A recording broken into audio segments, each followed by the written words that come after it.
All right. Hello again, everyone.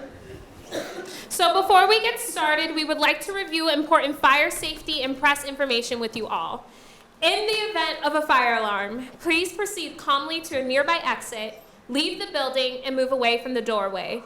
Please note the location of nearby exits. The closest exit may not be where you entered. Be aware that the way you entered may not be the most direct way out. Sitting or standing in the aisles and doorways is not permitted. Smoking is not allowed inside any university building, and please turn off or silence all pagers and cell phones. On-campus press and media publications are permitted to cover this event. Off-campus and/or independent publications will be able to speak with members of the Sexual Health Education and Empowerment Council at the conclusion of this event. No unauthorized audiovisual recordings are permitted at this event. Welcome to the keynote lecture for Sex Week 2016 entitled Sexual Empowerment in the 21st Century, a Practical Model of Sexual Power in an Age of Sexting, Hookups, Sex Negativity, and Scandal. On the behalf of the Sexual Health Education and Empowerment Council, we'd like to thank you for your attendance. Please note that this event will conclude with a book signing from 8:30 to 9:30 p.m. tonight. At this time, we would like to thank the Office of Residential Life, Undergraduate Finance Board, Office of Institutional Diversity and Inclusion, the Campus Life Discretionary Fund, Office of Health Promotion, the Pembroke Center for Teaching and Learning, the Department of Biology Undergraduate Education, Title IX Office, School of Public Health, Department of Computer Science, and Women Peer Counselor Program for sponsoring this event. So my name is Alexandra Sopolin, and I am a senior here at Brown University concentrating in public health with a focus on the delivery of sexual health education to Black and Latina adolescents through smartphone applications. And my name is Anna Hendrickson. I'm also a senior at Brown University concentrating AB Health and Human Biology with a focus on the social context of disease. We both serve as head chairs of the Sexual Health Education and Empowerment Council, a student group on campus that advocates for improved sexual and reproductive health outcomes among the student body and the larger Providence community. SHEEK uses an intersectional lens in order to address the impacts of systems of oppression and social determinants of health on sexual health disparities, stigma, and disempowerment. In accordance with our values, we have hosted Sex Week at Brown since 2008. Sex Week 2016 consists of over 20 workshops open to the general public on sexual health and its intersections with social media and technology. We would now like to introduce our phenomenal keynote speaker for this event. Amy Jo Goddard is co-author of the classic Lesbian Sex Secrets for Men, recently published in second edition, and author of the new book Women on Fire, 9 Elements to Wake Up Your Erotic Energy, Personal Power, and Sexual Intelligence. She earned her master's degree in human sexuality education at New York University and now teaches sexual empowerment programs for women and couples. She has been featured on Fox News, The Maury Povich Show, Playboy's Morning Show, The Learning Channel, and Sirius XM, among others, and delivered her popular TEDx talk, Owning Your Sexual Power in Sexy Napa Valley. She is a fierce lover of felines, who she says can teach us a lot about empowered sexuality. So please join us in giving a warm welcome to Amy Jo Goddard.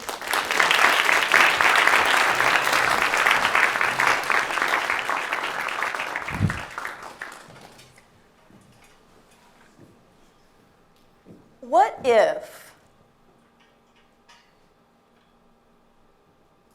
the core of who you are,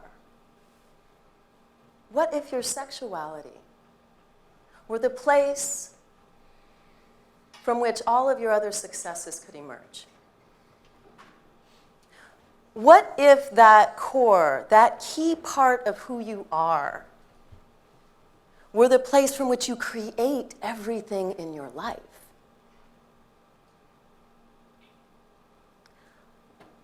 I think sexuality is that core. It is that core part of who we are in this world. And I think we are actually all here to create something. So I'm just curious in the room, how many of you are creating on a regular basis, whether you're a writer or you're making art or music, or maybe you're a coder, or maybe you're making communities. How many of you would say that you create on a regular basis? Maybe you love to cook. I don't know. I'll come over. so almost every hand in the room. So I think that we're here to do that. And sexual energy is creative energy. We create all these false divisions around these parts of ourselves. Think about it for a second. You can take two cells and you can put them together and poof, you can create an entire human being out of that. That's pretty damn creative, if you ask me. Now, a lot of us aren't going to use that energy that way. We're not going to use that part of who we are in that way, and some of us will. But that says something about that life force and that sexual impulse that is within us. And so if we come from that energy, however that started, whatever that conception was, if we come from that, how could we not in some way be of it? And yet we come into a world that is at odds with that part of who we are. That tells us it's disgusting, it's filthy, it's something that we should control or express in a particular way, that it's sinful, that it's, I mean, the list goes on, that it's unspiritual in some way. And so then that puts us at odds with who we are. And so people start to sweep it under the rug or pretend like it's not there or avoid it because we're in an environment that doesn't actually support us in being all of who we are, all of that sexual person. So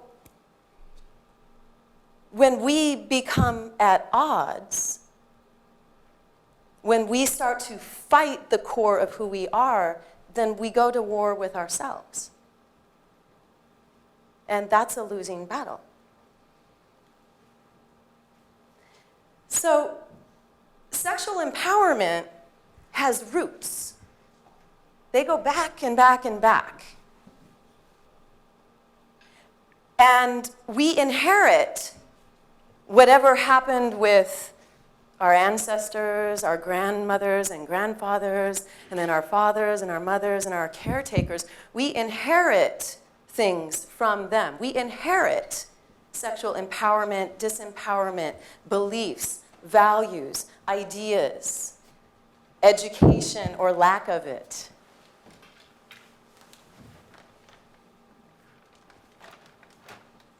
And I'm curious, actually, in this room, how many of you would say that you got what you would consider to be really good sex education when you were growing up, that really prepared you for the things that you needed? How many people feel like they got that? Laugh out loud. Yes. So I see like 4 hands in the room. That's pretty typical. I definitely did not get that education. And yeah, it's funny because we haven't experienced, most of us have not experienced a world where that's a norm. Wouldn't that be wonderful?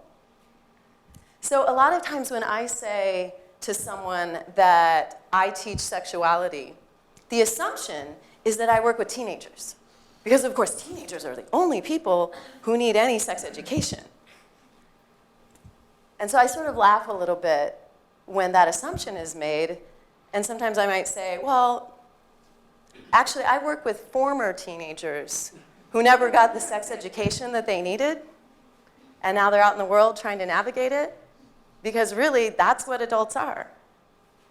We step into our adulthood having whatever was given to us, perhaps lacking in education, as most of the people in this room are, and then suddenly we're supposed to navigate an adult sexual world.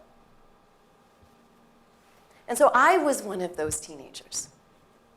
I grew up for a while in Southern California. That's the place that I call home. And my mother left when I was 6. And I grew up with my dad. And my dad was in the military, and he's like the classic military guy, all the things you think of, like really strict. Everything was like in its place, boom, boom, boom, boom, boom, boom, right? And lots of rules in our house, and I was the oldest. So what did that mean? I got to deal with him with everything first. And so he had 3 kids, and he raised 3 daughters by himself.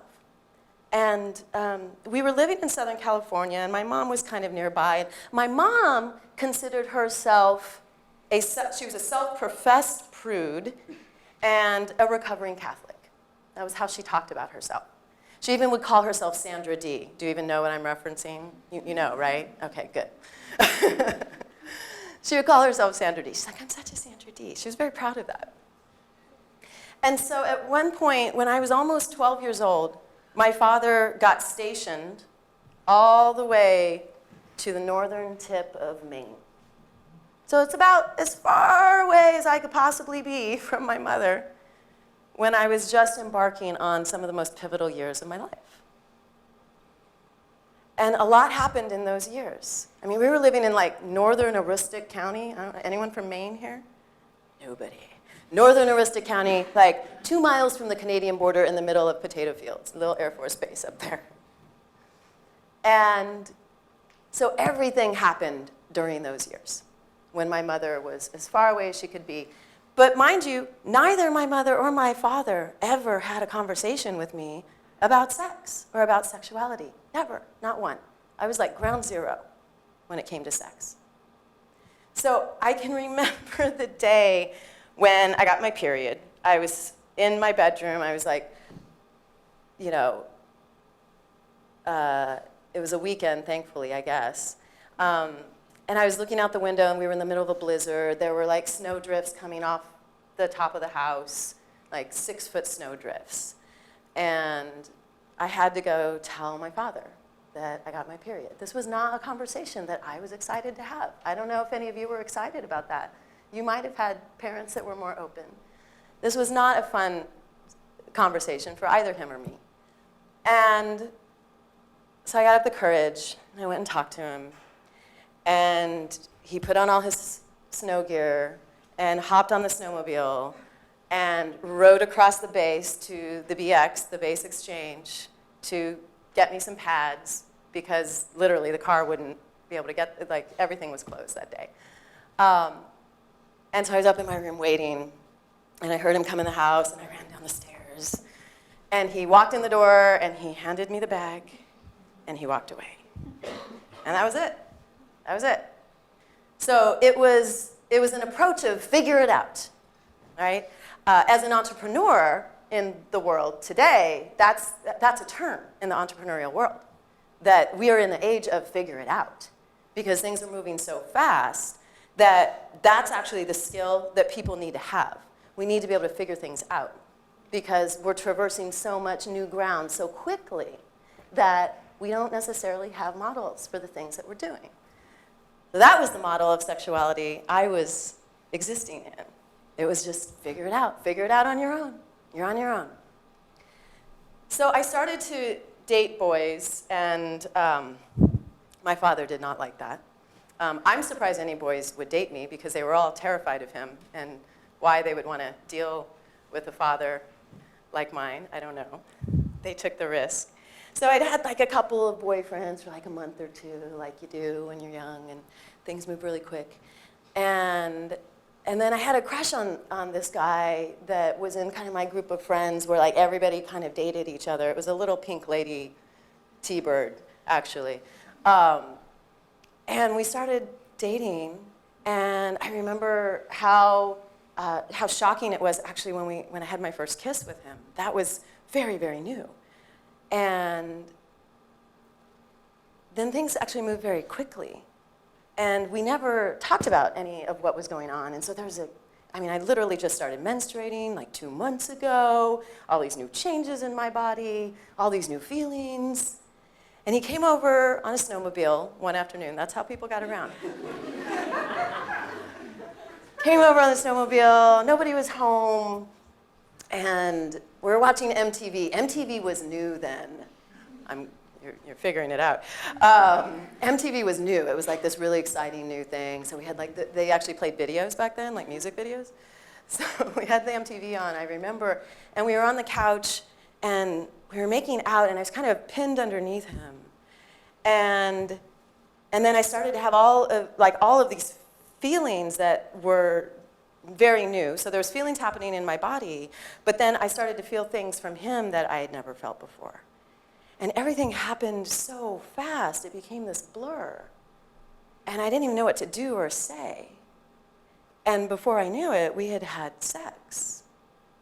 And when it was over, which was quick, actually, when it was over, we just kind of got up and zipped up our pants and watched some more videos and drank Pepsi. I mean, it was very weird.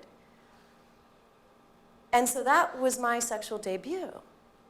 And I know that a lot of people have like debuts that way with other people. And when I say that, I mean with other people. And I really didn't have a sexual relationship with myself because I had been shamed from such a young age by my mother that I couldn't touch my body, that my body was shameful.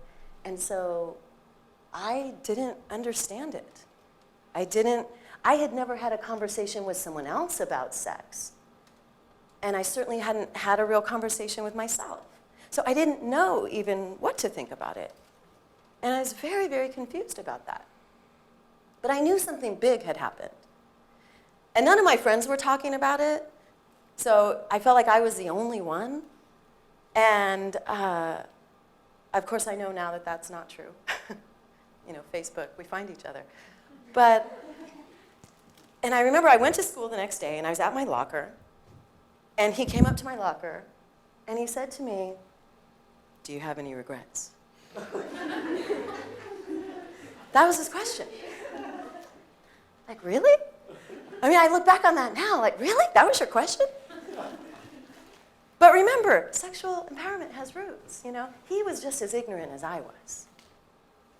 And I knew enough that I should kind of play it cool. I knew that I should just be okay or something, or I thought that. Of course, that wasn't true. But so I said, oh, yeah, you know, I'm cool. Yeah, nothing to see here. We're good. And that moment became consent for everything that had already happened and everything that would happen after that. We never had a conversation about sex and what we were doing. Suddenly I was in this sexual relationship that I was not ready for, but I didn't know what else to do, and I just thought, well, this must be what girlfriends and boyfriends do. I guess this is how it goes. I didn't know better. And my father did not like this relationship. I mean, he was smart, he was perceptive enough. He knew something wasn't right, but he didn't know how to talk to me about it. He didn't have the skills to have the conversation with me. And how that would have changed my life if he had that. Because again, he had his own history and his own lack of education and lack of skills and abilities. And so eventually we went back across the country and we went to California again. And I ended up having a 4-year relationship with someone that I really, really loved. And I felt like for the first time, I got to really step into my own agency around my choices. And I want to talk more about what I mean by that. And so I got to really show up in my yes. Like, yeah, I'm really a yes for that. That's something that I really want. And I got to explore my body in a way I hadn't before. I still couldn't figure out the orgasm thing. It took me a long time to figure that piece out. I didn't understand all of it. I still hadn't had any sex ed. I went to 3 different high schools, and I did not have one single sex ed class. And so I went to college at UC Santa Barbara, and that was where I got my first sex ed. And an entire world opened up for me. I mean, I took it freshman year. I was ready. I was like, yep, that's the class. I definitely need that. And I read that textbook cover to cover. I never did that again, but boy, I did it for that class. I still have it. Masters and Johnson's textbook, it's all like highlighted. I read everything because I was so hungry for that information. And it changed my life. And I thought, why did I have to wait this long? That would have helped me so much if I would have just had some of that information so that I could have had a conversation and a dialogue with myself so that I wouldn't have been taken so off guard when I was faced with that experience. So at that time, there was a lot going on my college campus. And I look at what you all are doing here at Brown and what a lot of college students are doing now, and it doesn't look very different. There are some things that have changed. But I became a feminist activist. I became very, very activated around sexuality and the body and issues around gender and sexism. And I was fighting this very big issue we had on our campus around sexual assault. Not very different from what's going on today. And it was the era of George Bush Sr. It was the late 80s and early 90s. And so reproductive rights were being eroded. And I flew to Washington for my first March on Washington, and we were really fighting for reproductive justice and that right to have that choice and that agency. And here we are, we're still fighting this fight. So there were many moments that were very pivotal in my own empowerment and stepping into the sexual person that I was. But it could have looked a lot different. And now I can look back on it and I can appreciate all of it because it led me into my path to do this work and to help people. I knew that I wanted to empower women and girls in some way. And then I was like, oh, I want to do it with sexuality. How do I do that? And nobody knew, like, where do you go to school for that? You know, I had to go to a library to look up info. You guys know what that is, right? I had to go really kind of figure that out because there weren't other ways to figure it out. There was no internet. There was nothing like that. I mean, I want you to just imagine, if you can, growing up, feeling really confused, not having any information, not having an adult to talk to, not really having conversations with your peers, feeling really alone, being queer but not knowing it yet and not having any resources about that, going through pregnancy scares, which I did, right, because my period was all erratic, it was new, it was like 26 days 1 month, it was 40 days another month, you know, and not knowing anything about birth control, not knowing anything about condoms, literally, I knew nothing. And there's no internet. I mean, I have a hard time remembering what that was like. It seems almost bizarre, like what would the world without that be? But that was the world that I was growing up in. There were no resources. So I want you for a moment to think about what was a pivotal moment or two for you that either empowered you around sexuality or disempowered you, or maybe one of each. So I want to have you think about that for a moment, and if you're comfortable, I would love for you to share it, to talk for a moment with one of your neighbors about what that was, and if you're someone that's a little more internal or would rather do it with yourself, you could write it down. That's fine too. So I just want to give you 2 minutes to identify what was a moment of empowerment, what was a moment of disempowerment for you, in whatever way that you see that. Go.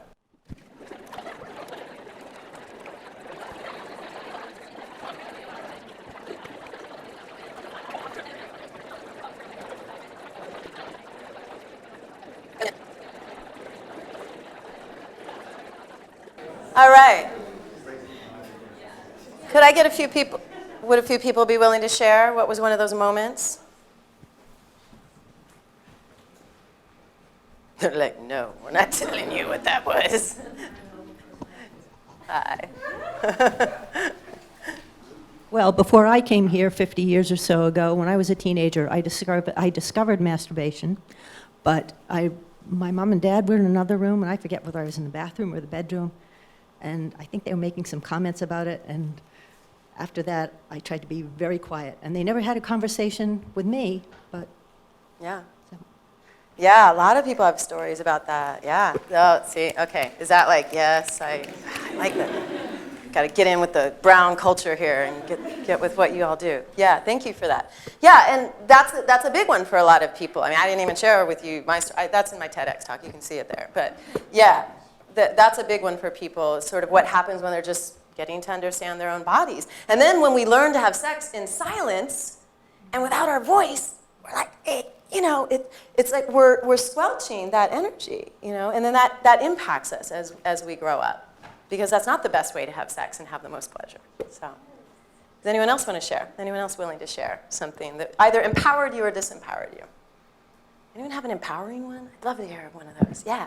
I would say just like making an investment in a good vibrator. That was awesome. How old were you when you made an investment in your first vibrator? I was 18, 19, but then like the real one was like a year ago. Okay. That was the real one. And she's got like a perma-grin on her face as she's talking about this. That was good. Crave duet, y'all. Look it up. Crave duet comes highly recommended. Yeah, so sometimes moments like that where it's like, yeah, we actually invest in something that helps our sexual life. Or sometimes it's really scary for people to even walk in one of those stores. I mean, I can remember the first time I went to Good Vibrations in San Francisco years ago, and I was like, ah. So, yeah, that's awesome. Anyone else? I'll take one more if people want to share one more. Yeah. Do I stand up or do I sit down? Does it matter? It does, Okay. whatever you'd like to do. I spent most of my life till I was like 20 or 21 being pretty terrified of my body and sort of just assuming I was a brain in a jar. And it wasn't until this amazing class, this amazing RISD class, where we got to make art about gender and sexuality stuff that I was like finally able to like sort of explore and figure shit out. So. Thank you. Awesome. Yeah. Yeah, art. Yay for art. So I was talking to this woman who had been thinking about doing some work with me for quite a few years on the phone, and she was really struggling with whether to do this work on her sexuality. I mean, it's very courageous to decide to do that work.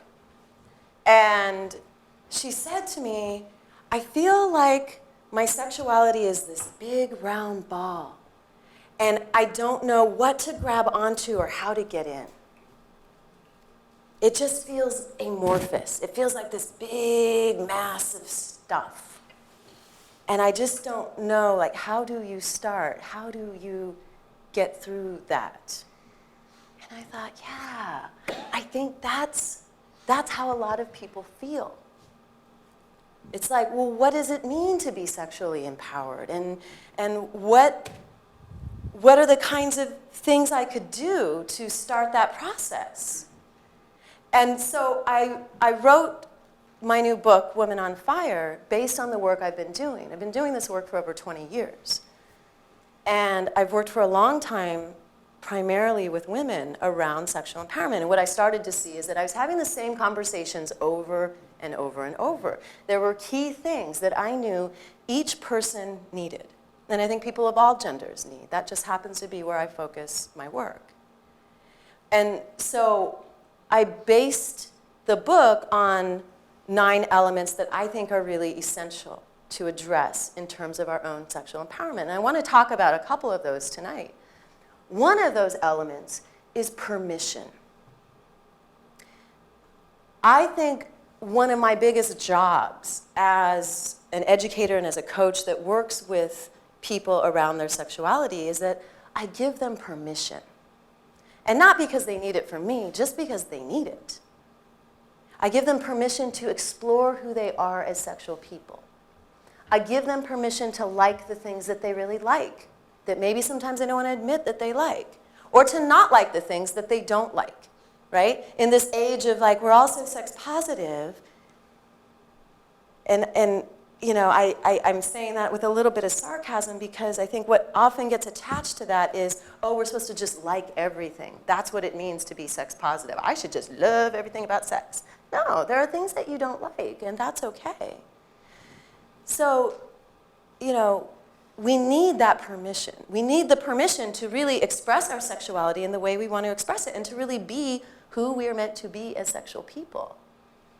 I didn't get any permission growing up. I didn't get that permission until I went to college, and I had professors who actually talked to me about it and said, yes, go home and masturbate, learn about your body. Like, that was an assignment? I was like, where am I? This is an alternate universe. And that changed my world. That changed my relationship to my body. I finally figured out how to have an orgasm. I was like, I wanted to go shout it from the mountaintops when it happened. And I know that a lot of people feel that way, and a lot of people wait much longer than that in their lives. So I want you to, again, I want you to take a moment, and I want you to think about what's something, as I work to give people permission, the idea is that eventually they will give permission to themselves.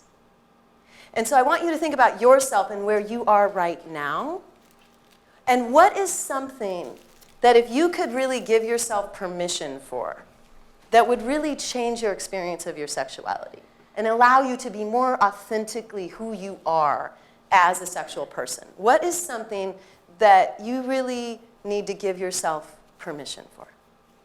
So again, I encourage you to share with a neighbor, if you're comfortable sharing with a neighbor, or you can do it on your own, write it down.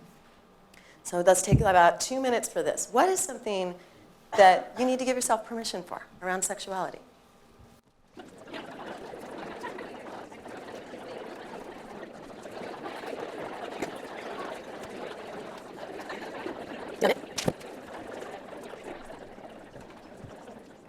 Right. Anyone want to share about this one? What are some things that you'd like to be able to give yourself more permission for? By saying it out loud, you give permission to other people in the room. And that's okay if we don't want to share. Okay. Here's some of the things that I hear from people. They want to give themselves permission to express a fantasy that feels really scary to express. Or they want to just give themselves permission to ask a partner if they could do something that feels a little outside of the box or that's something that they've never done before sexually. They want to give themselves permission to give their partner real feedback about how sex is going. That can be a really hard one because we want to protect the feelings of our partners sometimes. But then we end up sitting over here upset and unfulfilled because we're not able to talk about that. And I think there's two really big fears people have that really prevent them from expressing themselves in an honest way about their sexuality. And it's the fear of being rejected, and it's the fear of being judged. And the judgment really starts with the self-judgment, right? Because already we're in an internal conversation about, I shouldn't like this, or I shouldn't want this, or I shouldn't need that, or this desire is wrong. There's so much of that internal self-judgment that's going on that then to voice it, of course, we're going to stop ourselves from doing that because then we fear the judgment that might come from the outside. So there's a lot of things for us to give ourselves permission for. Permission to feel the way we want to feel, permission to dress or express ourselves in a particular way, permission to have a particular kind of relationship, permission to identify our sexuality in a new way. Lots and lots of things. And so how would that shift if we could give ourselves that permission? And I think about being that kid that, there was no communication, there was no consent, do you have any regrets equaled consent. And I didn't have the outlets, right? There was no measuring stick anywhere. And I think we have this sexual story that gets replayed for us over and over and over again in our culture. We all learn it. We all learn it from the get-go. We learn it in films, we learn it in books, we learn it from peers, we learn it from the media. We see this sexual story. It's almost always a heterosexual one. I think I would have come out much earlier if I knew that there was even another option, right? So it's almost always a heterosexual one. And then there are these very specific roles everybody's supposed to play. And we see that played out over and over and over again. Man is the initiator or the aggressor. Woman is pursued and sets the limits or, decides when something happens. And that it's always leading toward a penis and a vagina. That's the kind of cultural definition of sex. And then what do we call everything that leads up to that? There's a word for it that gets used a lot. Foreplay. Really? Before what? Right? I actually think that's a super sexist term. Because if everything leading up to intercourse, right? And I'm not saying there's anything wrong with intercourse. I like intercourse. Intercourse is great if that's the thing we want. But it's not the only thing.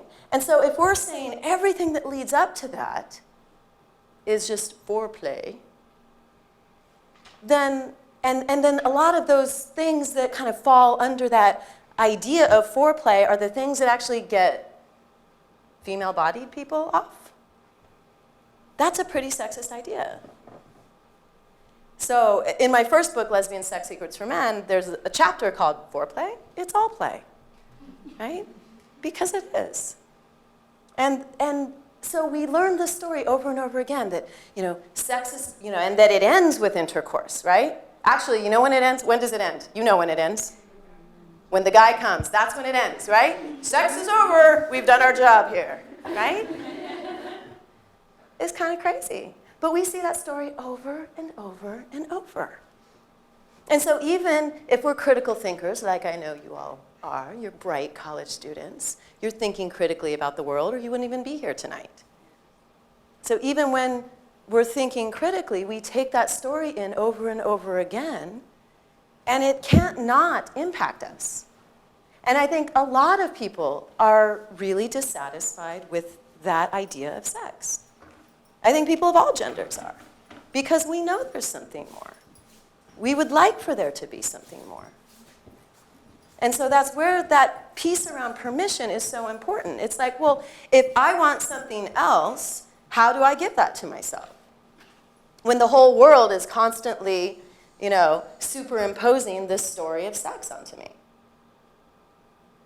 So with the internet now, which is a very different world, and all of the media and how plugged in we are, there's a lot of issues and a lot of bold questions that are raised. So when, first of all, that concept of sex, right? And then that there's an instant gratification piece that's there with we can instantly make things happen or have access to things online. And so I think we're asking ourselves a lot of questions about what does that mean in terms of intimacy and developing deeper levels of intimacy, which a lot of the clients that I work with constantly say that they want. That's something that people really want. And so we're trying to figure out, well, how do we navigate that? How do we create that in that world? And, I think when everybody is just a text message away, it's really easy to go outside of yourself in order to figure out, well, what do I do? Or to be validated. And so there's a way in which we're losing our center, and we're actually not even sure what that might look like because we're not given those options, even though it's this age of so much information and so much possibility in a certain way. I think it's actually also very confusing, and there's still this idea of your sexuality should look this particular way. You should want things, you should need things, you should always be a yes. And so there's a lot of tools that we're not actually getting. And part of the issue in terms of sexual assault, and part of why that hasn't really shifted, is we're still not helping people to develop the real tools that they need on a personal level. And then, of course, on a systemic level, we're not dealing with how gendered of an issue it is. And I know that there's been a lot of activity around this at Brown, and you all have been really questioning that and really standing up for that and saying we have to look at this very differently. So it saddens me when I look at how long it's been and how it's the same issues, and actually the statistics look very similar.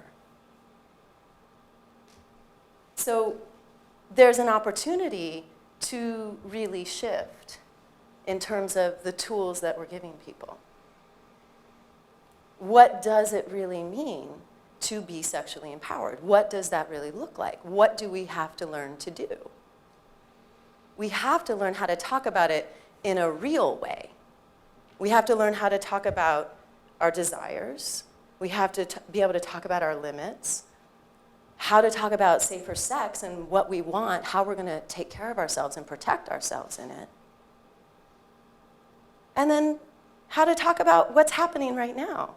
And I think a lot of us don't know how to show up to that conversation. So here's some ways we can do that. One of the things we can do is we can say, let me just acknowledge what's actually happening. Because a lot of times, people want to come to the conversation, and they're in a lot of sort of turmoil about it, or confusion about how to even broach the subject. I know for me, that was what happened. It was just like, that initial experience happened where my voice was like, there was no voice. And so then I repeated that for a long time until I could really find the voice. And so sometimes we just need to say to a partner, you know, I'd really love to talk about our sexual life, and I'm not sure how to do that. Would you help me? Or maybe it's a step back, you know? Maybe it's hard to even say that word. You know, there's something I've really been wanting to talk to you about, and I don't know how. Okay. Like, a caring partner is going to ask some questions and listen. So we have to also pay attention to, like, when do we talk about that, right? That we don't force a conversation around something that important, especially when we've never talked about it. When someone's on a deadline, you know, someone's ready to get out the door, they have to be at work in 20 minutes, you know, the paper's due tomorrow, whatever. That's not a fair ask. And we're not actually setting ourselves up for success when we do that. And so we want to set the conversation up so that we can get the win-win and it can be successful. So that might be, I'd love to talk about how things are going in our sex life. We haven't talked about that before. Or we haven't talked about that in a long time. Could we make a time to do that? And then do it over tea, or do it on a walk. Do it when you're doing something neutral. Don't do it right after sex when you're laying in bed. Not a good time for that, right? I mean, for the good stuff, yes. Here's what I loved, yes. Give all of that stuff. But we want to really set aside time for it. I cannot tell you how many adult couples I've worked with who've come to me and said, you know, we've been together for like 20 years and we've never once talked about sex. I mean, I think that's kind of mind-blowing. I mean, they've had kids, they've raised them, they've had whole families, and they've never had a conversation about it. And so I'm curious, why do you think it's so hard? Why is it so hard? What are the things that get in the way for people? Yeah. I think there's a hidden fear in a lot of people that if they voice something they feel insecure about, that they'll lose the person that they care about. So hidden fear in them that if they voice something, they'll lose the person that they care about. So again, it's a pattern of we're taking care of the other person already. Or there's a way in which there's a people pleasing of like, well, I want to say the right thing rather than the honest thing. And we have to be careful how we use our honesty and that we say it in a way that the person's going to be able to hear, right? But we can still find a way to do that if we let go of that idea that we have to take care of them. But it could be a risk, right? It could be a risk. But the hope would be that if you're raising that issue and it's important to you, that it's going to be important over there too. What's another one? What's another thing?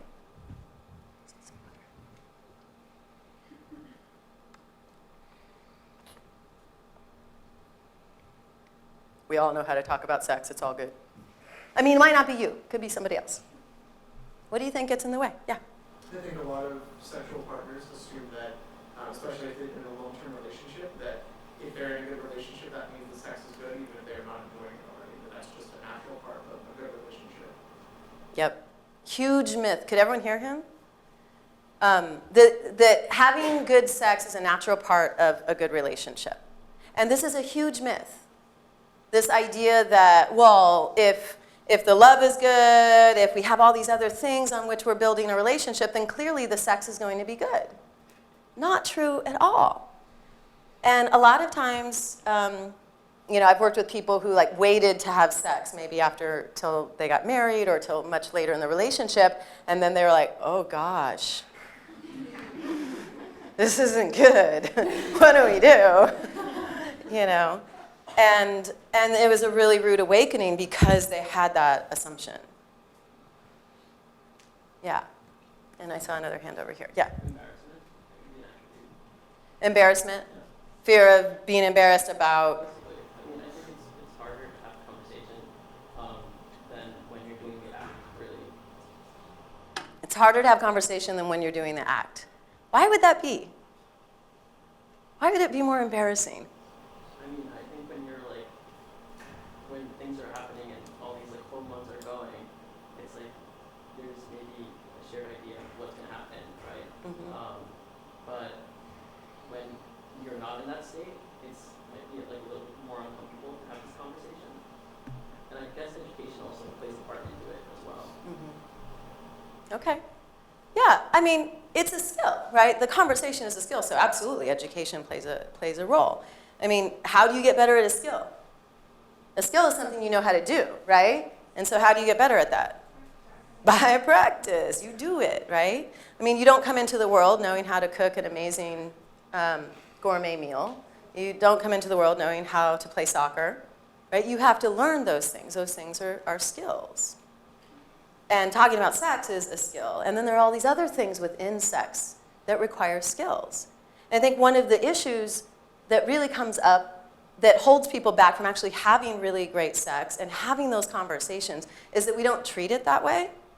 I hear from people all the time, well, sex is natural. It's just instinctual. Have you ever heard that? Is that a familiar thing? Yeah. So there's this assumption that, well, we should just know how to do it because it's just all there. The instinct is there. It is not natural. There's really nothing natural about sex. We learn it. It's culture. Remember, it goes back. We learn it. It's taught to us. That cultural model is taught to us. We learn that in a very particular way. And I think the other thing that happens, and especially with the internet now, and the world in, sort of like the small global world, is that people are very easily publicly shamed in a way that they were not before. I was experiencing a lot of shame when I was that young kid, but it was a very internal process, and plenty of us experience that. I would say most people do at some point in their lives. But now we live in a world where people are very publicly shamed for their sexuality or for what might be considered some kind of sexual transgression. Monica Lewinsky is back on the circuit now talking about her experience. And I don't know how much you remember what happened to her.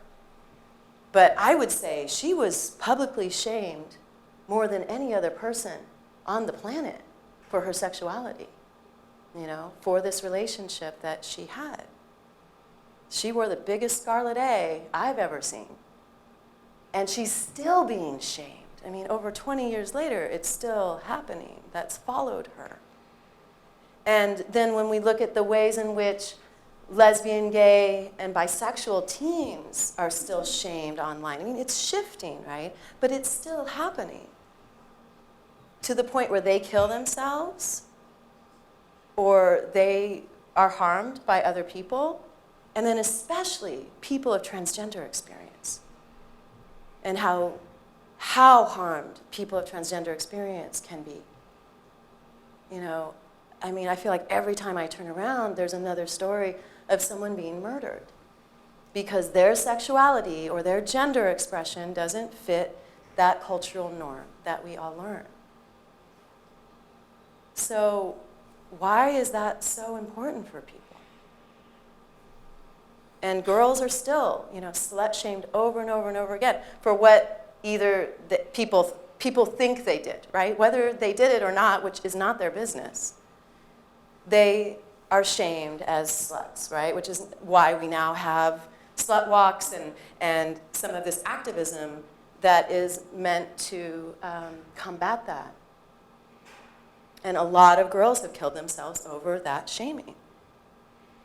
And so these things are deeply rooted in sexism. They are deeply rooted in power structures.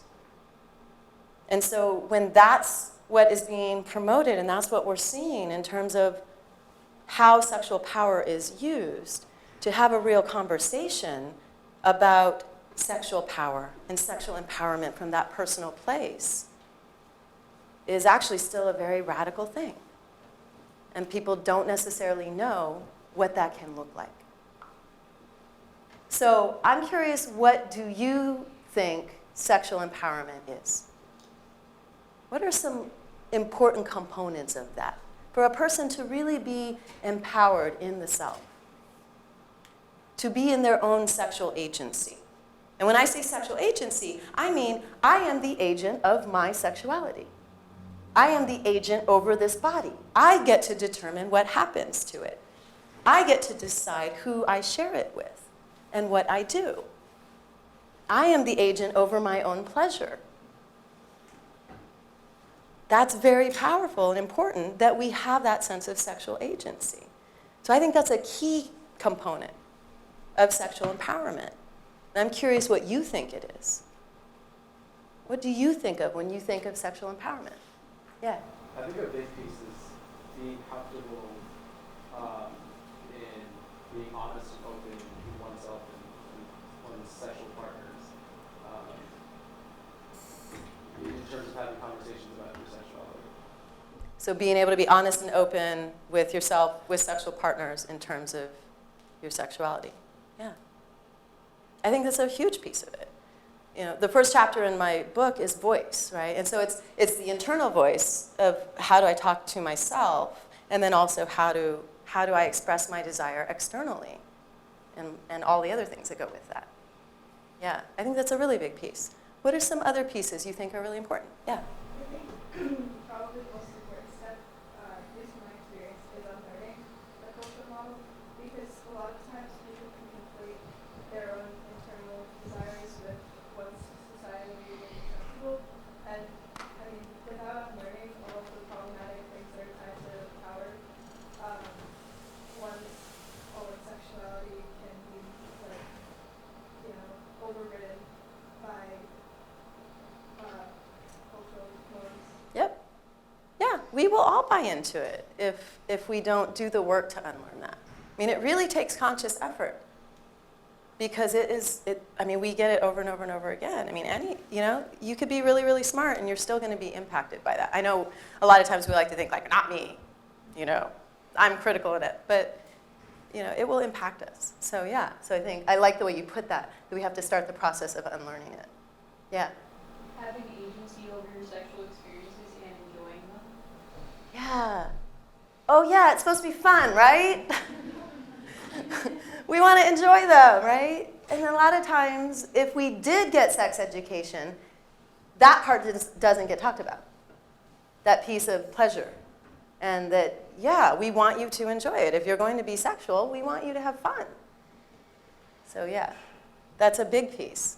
Someone said that earlier, like with the vibrator, right? So that was like a moment of empowerment, like, yes. Yeah.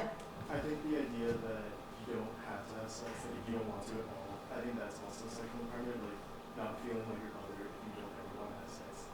But like, as long as you have those tools, like it's not, as long as that's not like some outcome of like social pressures that you felt your whole life, like you have all that, you still don't want to. Yep. And that's an important aspect. That it's okay to not want to have sex. I think there's this idea that that if you like sex, you're empowered. And there's plenty of people who really like sex who are really not empowered. Or that if you're having a lot of sex, then you're automatically empowered. No, that just means that the yes happens a lot. And the yes is actually only as powerful as the no. So if it's always yes, yes, yes, yes, yes, it loses its power because we don't know where the actual no is. Everybody has limits. Everyone has a place where there's a no. And so we have to figure out what that is and give ourselves the permission to have the no. You don't have to have sex. You don't have to want sex. You don't have to like it, even. Yeah. And our power of choice is one of the biggest powers we have. It is a cornerstone of empowerment. You make choices from the moment you wake up every morning. What's like the first choice of the day you make? Am I going to get out of bed, maybe? Am I going to bust some ass so I can actually get to class on time? Or am I going to piddle around my apartment, make myself late? What am I going to have for breakfast? Am I going to brush my teeth? Am I going to shower? Am I going to get dressed? I mean, we make choices all day long. It starts with those little things. But really, what empowers our life in a big way are the way we show up in that power of choice. And so if we feel like we don't have a choice, that's not powerful. If we feel like the only answer is yes, it's not powerful. Couple more things. What else do you think is empowerment? What does it require to really step into that place of full empowerment? Yeah. I think with sexual empowerment is also having empowerment for yourself in other aspects of your life, or all aspects. Yep. So I think like when I think of myself, I went through a very effective and intensive sex ed, but in actually navigating and like using that, I found that if I don't have empowerment or don't feel empowered myself in other aspects of my life or happy with myself, then it's so hard to still apply that education. So I don't know if people could hear her. You could hear her in the back? So she was saying that if she doesn't have empowerment in other parts of her life, even if she has the knowledge to empower herself in sexuality, then she's not able to use it, right? Is that what you said? Is that how you said it? Yeah. So I think that us showing up in our own sexual power, it does impact everything. Think about how if you step into a place of more confidence in your body, more confidence in those choices, more confidence in, I can say no when I want to say no, and feel totally okay with that and not feel like I need to take care of somebody else because I've said my no. When we're in a place where we can do those things, we show up differently in our work. We show up differently in our negotiations. And what I've seen actually in my adult clients is a lot of times we make more money. We have more successes at work and out in the world when we really are able to own that and really put that into practice. But it's true, right? The way you do anything is the way you do everything. So if we're in this place of disempowerment, it's going to be hard to do that. But we have to start somewhere. So there is one thing I want to say really clearly that I think really can change the game for us in the way we approach sex. Sex is always a negotiation. Sex is always a negotiation. And so if we approached it that way, what does that do? We then stop doing the default thing, right? We stop going to that default story. We stop making assumptions about what's okay. Do you have any regrets? Right? We stop doing that. And we stop promoting the status quo around sexuality when we really treat it as a negotiation every single time. And so whether it's treating someone else, looking at your partners that way and understanding that there's a negotiation that has to happen, or looking at the way you're showing up in it, how might that shift things for you? How might you do things differently if you knew it's always a negotiation, right? And what do we want in negotiations? We want to find the win-win, right? We want to find where's the place where we can agree. I mean, that's what a negotiation is. And so we've got to find that place or walk away. It's not the right situation. It's not the right place for us. And I think there's a place in that yes and no and negotiation nexus where people get really into some trouble or get really lost. And that's in that place of maybe. Because what happens with maybe? What are some of the things that can occur when someone's in a maybe and they don't get really clear? Yeah. You can push someone past their limits and they'll be very uncomfortable. So they might get past their limits, or feel really uncomfortable. Yep. What else can happen with the maybes?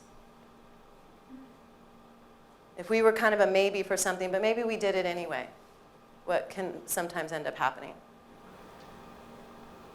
You want to make sure we can change your mind in the middle of them, then happens. Well, yeah. So we want to be able to change our minds in the middle, right? But what if we don't? We're a maybe, but then we kind of went along with it, which I think is what a lot of times happens with a maybe. So then we end up with a lot of regretted experiences. And sometimes we end up with sexual assault situations because things are really unclear. So a very good way to approach maybe is that maybe is actually a no. Until it is a full, wholehearted yes, it's actually a no. And so that's a great way for each of us to approach it for ourselves and also with people that we might be interested in or that we might be approaching.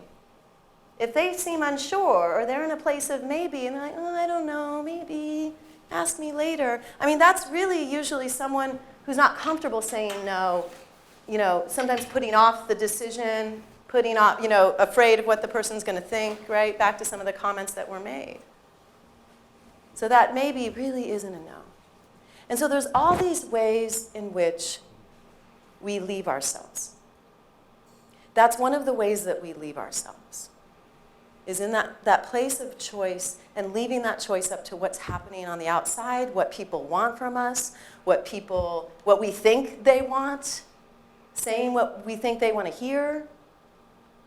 We leave ourselves when we go outside of ourselves to get the validation and the love and the support from other people. And so I think what we need is a homecoming. We need to really come home. And many of us were abandoned as young people. My mother left when I was 6, right? I went through a really clear abandonment. So there's an abandonment wound.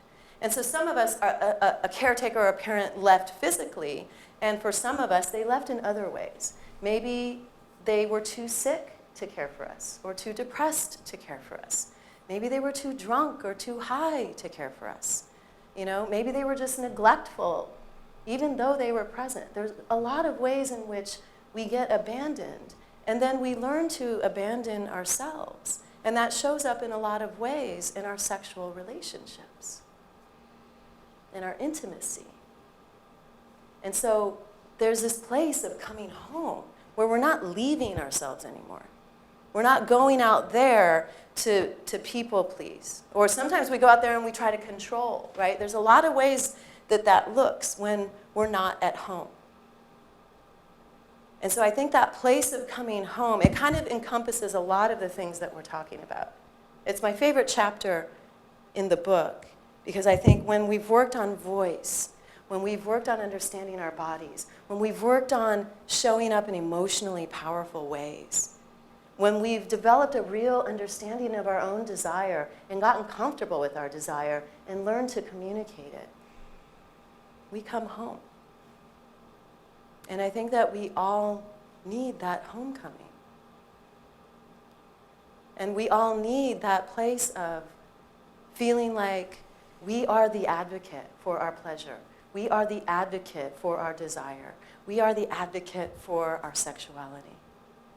And so when we're at home in that place, we're able to be that advocate. We have that sense of agency. And we then meet the rest of the world from that place of homeness. And that's really what I want for all of us. Thank you very much.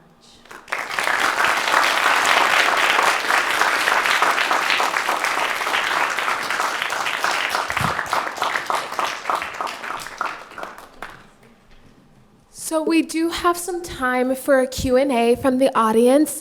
What we will be doing is there will be two of us on both sides. If you would like to ask a question, please raise your hand and we will hand you a mic. Again, for those of you who were one of the first 50 to reserve a ticket, please stay at the end because we will announce the winner of our raffle and then we will go ahead and move forward with our book signing. But please, if any of you have any questions, please raise your hand. Questions, comments? You.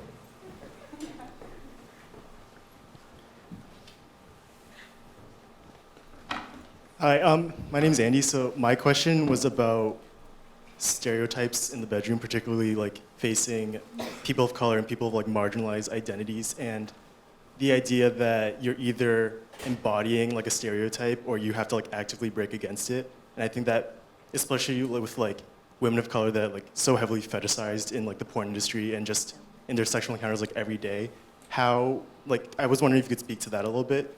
Like I'll give an example, like as an Asian man, there's the idea that I'm supposed to be like docile and like submissive in the bedroom, whether it be like heterosexual or homosexual like encounters. And like, if I do like being submissive, am I like going with like this idea of like the stereotype, like does that empower me or does that disempower me? Or like if I actively break against that, like, I was just wondering if you could speak to that idea a little bit. Thank you. Thank you for that question. Yep. You know, there's a place in which we have our own personal journey with our sexuality and figuring out what's really true for us. And then all of that, again, there's that story that is being superimposed. And so there's that bigger cultural story, and then within that, there's all of these other stories based on who we are. And I think it's actually really hard to separate ourselves from that. You know, a lot of times the question that I'll pose to people that I work with is, if you could remove all of the demands that come at you from the outside, or all the things that other people want you to want, or tell you to like, or tell you to be, who would you really want to be? What would really be true for you? What would you really like? And I think that it's very hard to do that because we don't live in that world. We live in a world where we are getting that stuff thrown at us all the time. And depending who we are, what our identities in the world are, racial, ethnic, sexual, or otherwise, we have those things put upon us. And so it is very hard to, I think, imagine for a lot of people.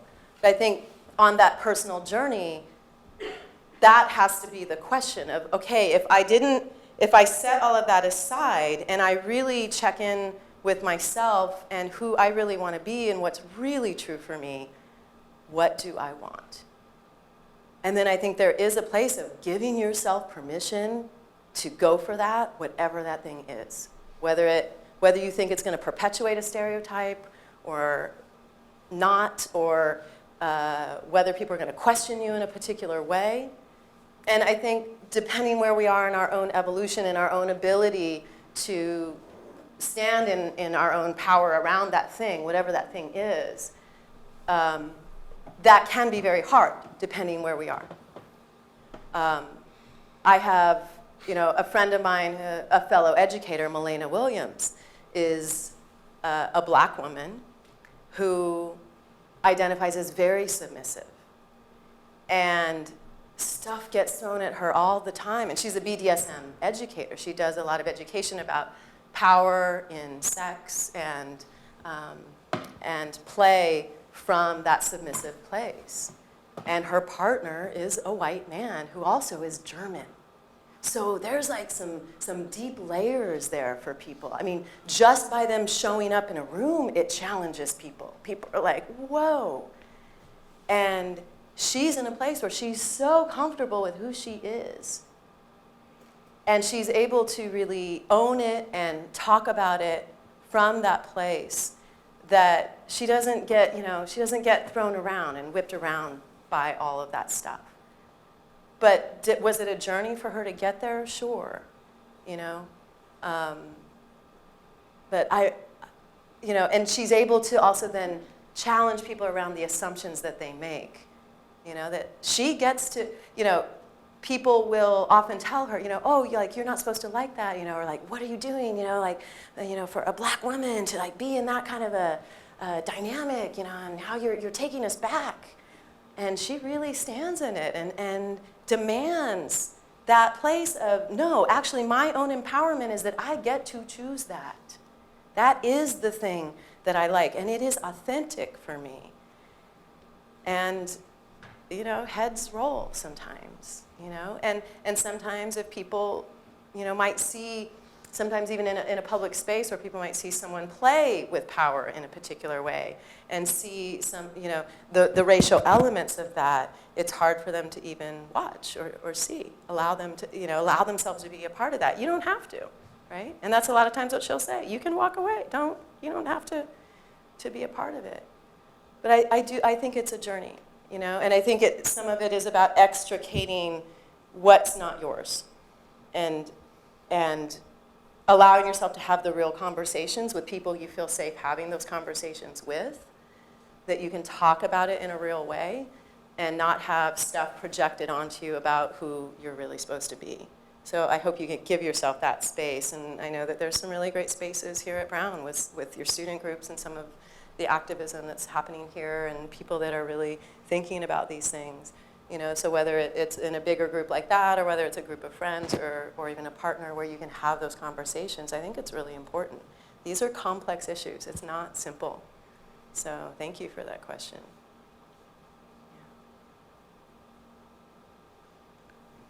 Yeah. Other questions, or if people want to add to that? I have a question, actually. Yeah. So I have noticed that a lot of conversations around sexual empowerment and consent specifically focus on how to say yes or how to say no. And I'm wondering what your thoughts are on how we should hear no. So in terms of how to say no, what do you mean? The conversation? So like how navigating consent in terms of, yes, I want to do this. No, I don't want to do this. But then how do you, when you hear someone say no to you, what should we be thinking of? Because I think a lot of people are afraid of hearing no. And I think that leads to a lot of issues in consent. Mm-hmm. And we don't talk about that. Yep. And that doesn't stop. Adults are really afraid of saying no. I mean, I've grown to see avoidance as a total, like it's an epidemic, actually. Really. I mean, like people are so avoidant, and one of the biggest reasons people are avoidant of having real conversations is because they're so afraid of that word. I actually really love some of the work that Cuddle Party has done. Have people heard of Cuddle Party? Like when people get together to cuddle? A couple of my friends developed this group, and it's been going on for a while now, quite a few years. One of their practices in that community is that when someone says no, that the acknowledgement back, the response back is, thank you for taking care of yourself. And I think I cried the first time someone said that to me. I was like, really? Oh my God, thank you. Because it gave me permission to be in my no. And if we can acknowledge that when someone says no to us, it means that they're actually taking care of themselves. They're actually saying yes to something else in themselves. Then we depersonalize it. And it's no longer about us or like it's some big rejection, right? Because we put it under this big rubric of oh my gosh, it means I'm rejected, there must be something wrong with me, when the no could have absolutely nothing to do with you, actually, and often it doesn't. But even if it does, they're taking care of themselves. They're doing the thing that they need to do. So I would love to encourage you to practice that, like in the little things, you know? If someone's like, no, I don't want to go to the movies tonight. Thank you for taking care of yourself. Just try it on. See how that feels. Because it really shifts the dynamic. And certainly around sexual things. Oh, okay, you're not up for that tonight. Thank you for taking care of yourself. I get it. You know, it's very compassionate. So that's one that I think, it, for me, is so helpful every time.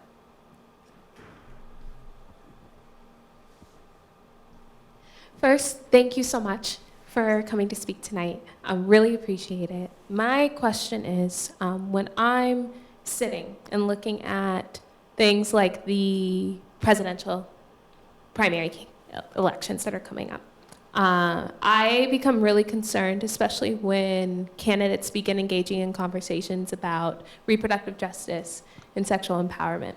And it makes me think about how for some people, the decision to have sex or to not have sex is a very political choice. And that body politics is really ascribed to that person, and that can be some of the most empowering or disempowering things that people experience. I guess my question is, especially for college students who are navigating how they're receiving those messages, especially in the political world, about how to engage in sexuality, what do you recommend for students to do when they are faced with that challenge of confronting the intersections of politics and sexual expression? Oh my gosh. It's just a little question. How do I don't watch a lot of it myself. You know, I mean, for me, it's about a strict media diet. I actually keep myself on a pretty strict media diet. And really, I think that's one of the things that, for me, has kept me sane all of these years. And so sometimes there might be something that I didn't see or hear about. I mean, I try to get my news from very particular sources. But I don't want to be taking that in all the time. I don't want it to impact my psyche the way I know that it would if I took it on all the time. You know, I go home to visit my dad, military guy, right? And he watches Fox News like 24/7. And, you know, politically, my dad and I are like really like as opposite as it gets. And we're both very politicized. So we've learned not to talk about it, and most of the time we're pretty good about it. But I mean, literally, I'll come home and, you know, and he's watching the Fox News for hours and hours, and he gets so agitated and angry and upset, and sometimes he picks fights with me.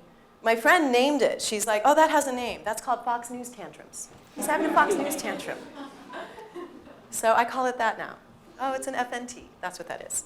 So, you know, I mean, I see the effects. You know, I'm not at any risk of watching Fox News on a regular basis, thankfully.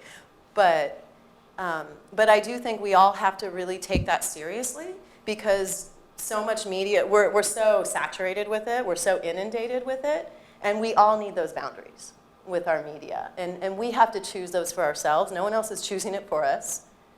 I mean, we are plugged in. Everyone is a text message away, right? So I think we have to decide when we're going to turn off the phone, when we're going to, like, you know, I mean, even just with our sex lives. You know, I mean, I work with adults on this. It's like, get your phone out of the bedroom if you want to have real intimacy. I mean, we have to actually have some boundaries around that. And it's really seductive, right? I mean, it's there all the time. It's available. I mean, there's studies being done on that and how that's impacting us. And so I think we all have to really take that piece seriously. How to interface with it, I don't expect that any of our presidential candidates are necessarily going to be, you know, like the Markham of, you know, progressive voice on not just reproductive justice. I mean, there's some candidates who will talk about that in an effective way, but certainly on sexual empowerment. I mean, sexist policy is part of how we've been controlled and kept the way we are, and the status quo has been maintained for so long, just as racism is a part of that. I mean, it's very ingrained in that system. So I think we have to continue to be really critical about it. I think we have to put ourselves on whatever kind of media diet we feel good about, or, kind of like buffer ourselves from that a little bit. So I wish I had like the magic thing that would fix it all, but this is our world. Yes, one more. Give you a mic.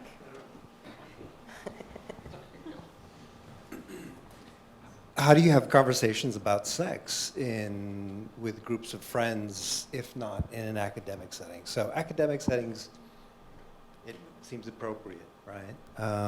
But in your daily life, in your daily diet of conversations with people, politics seems okay, right? But sex is never a topic that happens in group settings, except your couple. Yeah, you have. Hopefully you're having conversations Not about all. sex. Yeah. But in a kind of thoughtful, intelligent way without making it feel inappropriate. How does that happen? Well, when I show up at a dinner party, it happens all the time. People are like, oh, that's what you do. And then, I'm like, oh, God, how deep do I want to go tonight? So you get asked for sexual health. Yeah, invite me over. No, I actually think that most people really want to talk about it.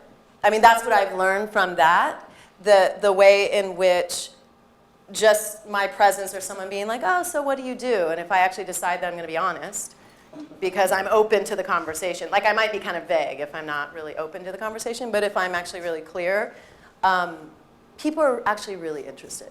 People really do want to talk about it. So I think we just find an opening, and you'd be surprised what happens. So you can use this lecture as that thing. Hey, you know what, you guys? I went to this lecture the other night. We were talking about some interesting ideas. I'm curious what you think about this. I mean, or, oh, I read this really interesting book recently. Here's something I learned, and I was like, oh, is that true? I want to ask some of my friends. Oh, I'm taking a poll. That's always a good one. Hey, I'm taking a poll. I mean, I think there's a lot of ways we can do that. And even when I work with couples, a lot of times when they don't know how to do it, I'll encourage them, like, read a book together, where you can talk about it. Or even just take even one of those dumb, like, Cosmo quizzes or something. There's, like, all the sex quizzes, and some of them actually do ask really interesting questions. So even sometimes doing something like that together can be really interesting. And then just being able to talk about it. So I think sometimes all we need is the opening, and then you'd actually be surprised how much people do want to talk about it. So start somewhere. Trust that giving them permission to talk about it actually will open the door, because often it does. I mean, some people really are like, I don't want to talk about this. That's going to happen. But for most people, I actually think they do want that. And they just don't know how to start. So if you're the bold one that actually is willing to start it, you'd be surprised. And remember that it could be fun, right? Have some fun with it. So. All right.